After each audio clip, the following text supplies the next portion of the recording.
दृष्टि art gallery में चांद की शिष्या प्रिया गुप्ता के बनाए श्वेत शाम स्केच की प्रदर्शनी लगी। इसमें प्रिया के स्केच कार्य के माध्यम से विभिन्न अभिव्यक्तियों का प्रदर्शन हुआ। प्रिया के काम की एक जो विशिष्ट शैली है वह भी लोगों के सामने आई, पर दुखद प्रिया हमारे बीच में आज नहीं है। प्रिया के चित्र पर माल्यार्पण कर उसके बनाए चित्रों का प्रदर्शन एक अजीब सा भाव दे रहा था। हुसैन के घोड़े हर किसी को प्रभावित करते हैं। प्रिया ने भी घोड़ों की मुद्राओं को अभिव्यक्त किया है।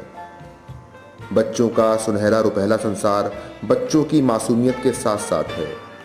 बच्चों के चेहरे से अलग अलग भाव उनकी जैसे अपनी ही बात कह रहे हों।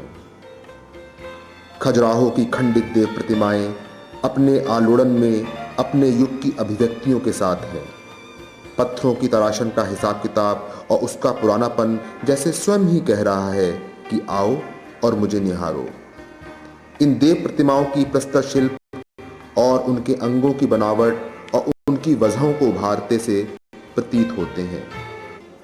चांद, तार पर सूखते कपड़े और माँ के साथ बच्चे, जैसे पूरा घर ही बुन लिया हो तार की तारतम्यता के संग संग।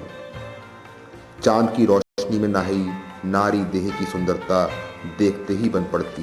पिया के घर से निकलते कदमों को रोकती उसकी दुल्हन सुहाग रात में जैसे अपने हक को पाने की कोशिश कर रही है। दुल्हन के श्रृंगार के साथ साथ उसकी उम्र और भावनाओं का कच्चापन उसके चेहरे से होता हुआ उसकी नथ पर आ टिकता है।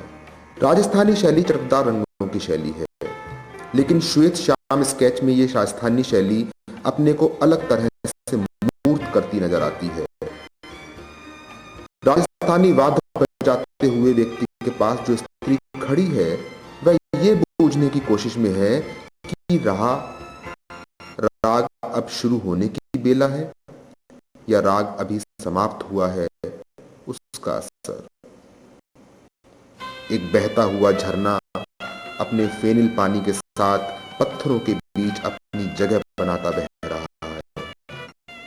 उसके घुमावदार बल खाते बहाव चित्र को जैसे नया आयाम दे रहे हैं। श्याम बेनेगल के चेहरे पर अनुभव की लकीरें यहाँ साफ तौर पर देखी जा सकती हैं।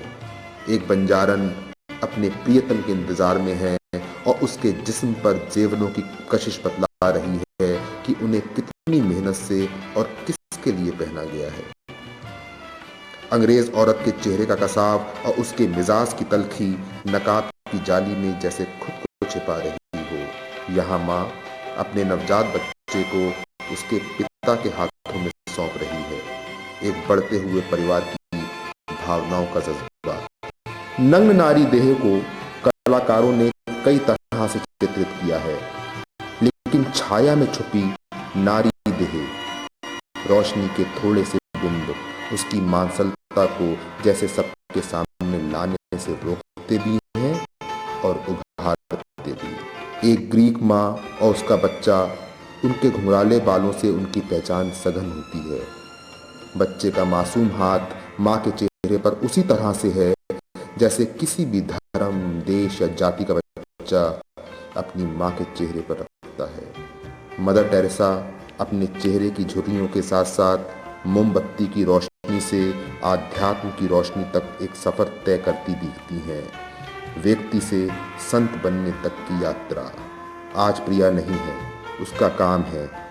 अब उस काम पर बहसें हैं, बातें हैं, पसंद नापसंद है और भी बहुत कुछ है, लेकिन जो एक बात खास है वह है कला के प्रति संवेदना।